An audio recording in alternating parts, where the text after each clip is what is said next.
Bonjour à tous. Petit message avant que la creepypasta ne commence. Comme vous avez pu le constater, il y a eu des semaines où il n'y a pas eu de nouvelles vidéos. C'est pour cela que je vais poster durant 2 semaines, 3 vidéos dans la semaine. Soit le dimanche, le mardi et le vendredi, jusqu'au dimanche 1er mars. Bonne vidéo. Le monde dans lequel nous vivons est rempli de choses que nous ne comprenons pas. Ou pas encore, mais, nous, les humains, étant des êtres curieux par nature, nous tentons naturellement de comprendre notre univers. Cette façon de penser, cet état d'esprit, nous a conduit à faire d'incroyables découvertes et inventions que l'on aurait pu imaginer il y a quelques centaines d'années. Nous avons éradiqué des maladies, construit des bâtiments qui touchaient le ciel, et même des machines qui nous ont élevés au-dessus des nuages puis dans les étoiles. Si nos ancêtres pouvaient nous voir, nous et ce que nous avons accompli, je suis persuadé que nous serions pris pour des dieux. Notre curiosité et soif de savoir ne nous a cependant pas toujours conduits vers le bien. Le mal fait aussi partie des fruits de nos recherches. Et j'ai peur que celui-ci soit notre perte. Je ne dis pas ceci pour passer pour un grand philosophe qui aurait passé du temps à méditer là-dessus, non, si j'en parle c'est que j'en ai fait l'expérience. Je l'ai vu. J'en ai fait partie. L'événement dont je vais vous parler est totalement vrai, je vous le jure. Je sais que beaucoup d'entre vous resteront sceptiques, et penseront à une énième histoire flippante destinée à vous donner des frissons, mais je vous certifie que ça n'est pas là mon but. Ce que je veux montrer dans cette histoire c'est que le mal rôde derrière le voile de la vérité de ce qu'on comprend et ce que l'on voit, vous dévoilez ce qui se tapit dans l'ombre. Même moi je ne comprends pas tout. Ce que je vais décrire s'est réellement passé et, j'en suis persuadé, se passera à nouveau. En 1971, un scientifique pas vraiment connu a commencé des études préparatoires pour un projet top secret, connu sous le nom de l'expérience Harbinger. J'aimerais que ce scientifique reste anonyme pour des raisons personnelles, il sera donc dénommé Zimmerman. Son passé avant cette date n'était pas très clair. Tout ce que je savais c'était qu'il était né et avait vécu quelque part dans le Maryland, et qu'il avait une étrange fascination pour le spiritisme et l'occulte. Ce qui a plus tard fait de lui un proscrit parmi ses collègues, vu comme on se moquait et comme on se moque toujours, de ce qui touche à la métaphysique. Les opinions de Zimmerman par rapport à l'autre monde n'en étaient cependant pas la seule cause. C'était ses méthodes qui le mettaient à l'écart et lui donnaient une mauvaise image chez ses pairs. Zimmerman était connu pour être froid et d'une rudesse sans équivoque. Il n'avait que faire des moyens, tout ce qui comptait pour lui était les résultats, et s'il jugeait leur valeur suffisante, il était prêt à payer n'importe quel prix. Sa soif de savoir et de vérité était brutale et insatiable, et c'est pour cela qu'on le craignait. Ceux qui le connaissaient sans en avoir peur étaient ses disciples, ils le suivaient, lui et ses travaux. Même le mot Harbinger est intrigant et presque intimidant. Peut-être est-ce la façon qu'il a de rouler sous la langue, ou peut-être son association avec le projet biaise mon jugement. Mais il me semble porter un destin tragique. Et puis, c'est assez logique, en fin de compte, il signifie avertissement ou présage. Je ne peux imaginer les raisons qu'avait Zimmerman pour lui donner ce nom, mais rétrospectivement celui-ci était parfait. Zimmerman avait désigné un petit nombre de scientifiques, j'en faisais partie, pour nous dire qu'il travaillait sur quelque chose d'énorme. Et qu'il avait besoin de personnes qui pouvaient tenir leur langue et ne divulguer aucune information sur son œuvre. Bien qu'il ne fît pas totalement confiance à tout le monde, il savait que nous étions des professionnels, et que pour une raison ou pour une autre nous avions besoin de ce boulot. Pour ma part je travaillais à une clinique des environs comme docteur, mais on m'a surpris pendant que je volais des médicaments, et j'ai été viré sans cérémonie. Évidemment cela avait laissé une trace indélébile sur mon CV et j'avais du mal à trouver du travail. Et puis je venais de l'Alaska et vivais près de l'endroit où devait se dérouler l'expérience, on peut dire que je constituais un choix pratique. Vous vous imaginez bien que j'ai sauté sur l'occasion, et c'était difficile de résister vu le salaire qu'on nous offrait. Nous étions donc 15 au total. Certains étaient ses collègues de longue date, certains avaient été engagés en tant que personnel de maintenance et un petit nombre pour sa sécurité personnelle. J'étais le seul professionnel de santé. Je me demande encore comment il a trouvé le financement nécessaire pour cette expérience et je ne serais pas vraiment surpris si j'apprenais que les fonds n'avaient pas été levés de manière complètement légale. Mais bon, j'avais besoin d'argent et il en avait. Mais aujourd'hui je regrette cette décision. Après que Zimmerman ait obtenu de l'argent, il l'a utilisé pour acquérir un terrain relativement grand dans un endroit reculé du désert gelé de l'Alaska. Il y a fait construire une structure de béton qui ressemblait pas mal à un bunker. La seule différence reposait sur le fait que son but premier était de garder des dommages potentiels à l'intérieur et non pas de se protéger de l'extérieur, d'après ce qu'il disait. La plupart de cette structure était souterraine, ce qui avait pour effet de donner l'illusion qu'elle était beaucoup plus petite vue de dehors.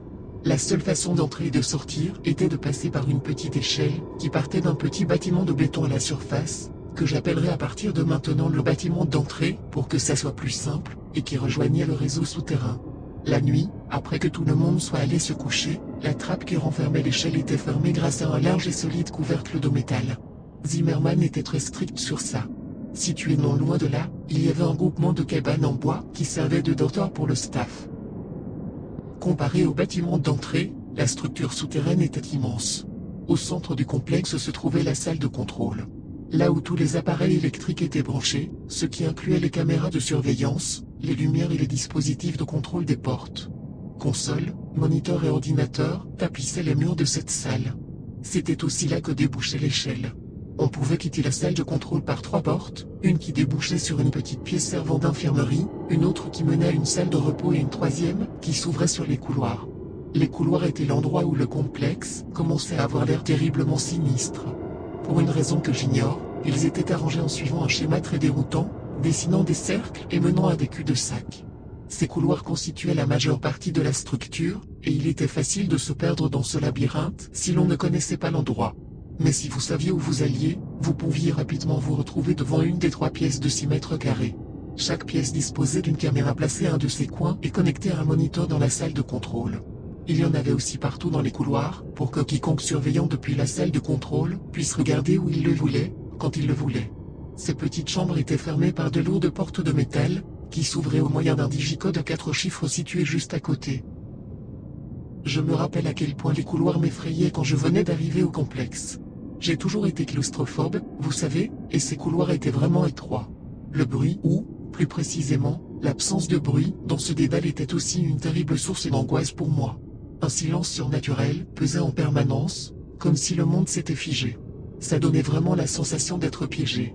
Mais, par chance, je ne devais que rarement m'y aventurer, étant donné que j'étais le seul professionnel de la santé dans l'infrastructure, et je n'avais quasiment aucune raison d'y aller. J'ai trouvé ça curieux, au début, que Zimmerman recrute un professionnel médical comme moi, mais j'ai compris une fois que tout a été terminé.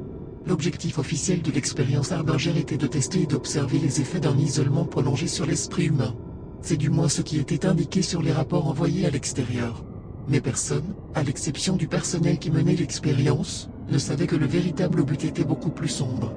Comme je l'ai déjà évoqué, Zimmerman avait toujours été obsédé par le paranormal et l'occulte. Il s'était mis en tête de convaincre ceux qui ne le croyaient pas. Il voulait une preuve tangible que le paranormal était un phénomène avéré, et il voulait être le premier à obtenir cette preuve. Le véritable objectif de l'expérience Harbinger était de découvrir une preuve de l'existence du monde métaphysique, un monde que nous ne pouvions voir. Bien sûr, la perspective de se lancer là-dedans était un peu intimidante, voire effrayante, mais c'étaient les méthodes de Zimmerman qui étaient réellement terrifiantes. Il était persuadé de pouvoir ouvrir un portail entre les mondes temporairement, permettant à 3 entités quelconques de pénétrer dans le nôtre, et celle-ci serait piégée dans une des 3 pièces. Zimmerman avait une théorie selon laquelle n'importe quelle entité essaierait de prendre possession du plus proche être vivant en mesure de la supporter. Il voulait employer cette technique pour piéger un esprit dans une forme physique en le faisant entrer dans un corps vivant auquel on aurait préalablement injecté un mélange de sa création.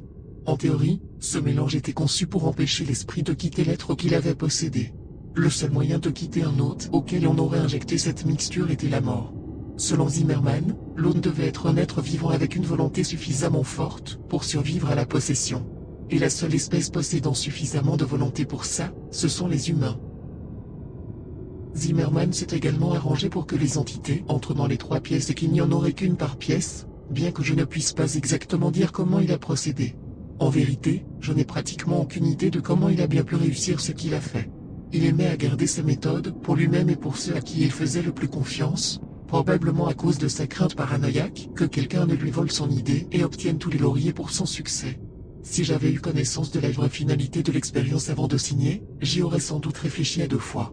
Mais Zimmerman n'a rien voulu nous dire avant que nous soyons tous réunis dans sa forteresse. Même si l'un de nous avait voulu partir, je doute qu'il en aurait eu la possibilité. L'équipe de sécurité que Zimmerman avait engagée était fidèle aux scientifiques et à son salaire. Ça ne me surprendrait pas qu'il leur ait donné l'ordre de ne permettre à personne de quitter le complexe. Il y avait 3 cobayes pour l'expérience, ils étaient tous natifs de l'Alaska, et on les avait attirés dans le projet en leur faisant croire qu'ils allaient participer à une étude sans danger sur les effets de l'isolation sur l'esprit humain, comme je l'ai déjà dit. Raison pour laquelle aucun n'a émis d'objection quand on leur a dit qu'ils allaient être confinés dans une des 3 pièces que j'ai mentionnées. Le premier sujet était un jeune homme, il était visiblement au chômage et avait cruellement besoin de l'argent qui était promis pour la participation à l'étude. Le second sujet était une femme. En la regardant, je pouvais dire qu'elle souffrait d'une addiction quelconque. Le troisième et dernier sujet était un vieil homme, un vagabond je suppose. Leur point commun était qu'il ne leur restait ni d'amis, ni de famille. En résumé, ils ne manqueraient à personne, c'est pourquoi ils ont été choisis pour le projet. Je suis désolé, j'aimerais pouvoir vous en dire plus sur les cobayes, mais tout ce que je vous ai dit là était de mémoire, et on m'a fourni très peu d'informations sur eux. L'expérience n'a officiellement commencé qu'en 1987, soit 16 ans après sa première annonce. J'avais hâte de commencer, donc j'ai fait mes bagages, et je me suis rendu au complexe dès le moment où ça a été possible. Je suis arrivé à la structure une semaine avant même que les cobayes s'enrôlent, et un mois avant le début du projet. Je ne suis pas du tout le premier à m'y être rendu. Quand je suis arrivé, Zimmerman, ses collègues et l'équipe de sécurité étaient déjà là. On peut probablement dire que je suis la première personne à qui Zimmerman ne faisait pas confiance à être arrivé. Tous les autres sont arrivés environ une semaine avant le début de l'expérience. Il y avait un vrai fossé entre ceux qui étaient là uniquement pour l'argent, comme moi, et ceux qui étaient des disciples de Zimmerman. Le 15 octobre 1987, tout était mis en place. Les sujets étaient enfermés dans les chambres, les caméras, les lumières et les haut-parleurs étaient totalement opérationnels et tous les membres de l'équipe s'étaient installés, il était temps que l'expérience commence pour de bon. Zimmerman avait demandé à tout le monde d'aller dans la salle de contrôle vers 21h pour être témoin du déroulement de la première expérience.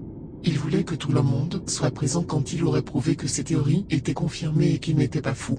Il voulait que l'on voie les fruits de son labeur. Quand toute l'équipe a fini par arriver dans la grande salle de contrôle, Zimmerman s'est simplement tourné vers nous pour nous dire « Regardez ». Il s'est penché vers le microphone, qui projetait sa voix dans les trois salles, et a commencé à chanter dans un langage étrange, dont j'étais persuadé que seul Zimmerman le comprenait.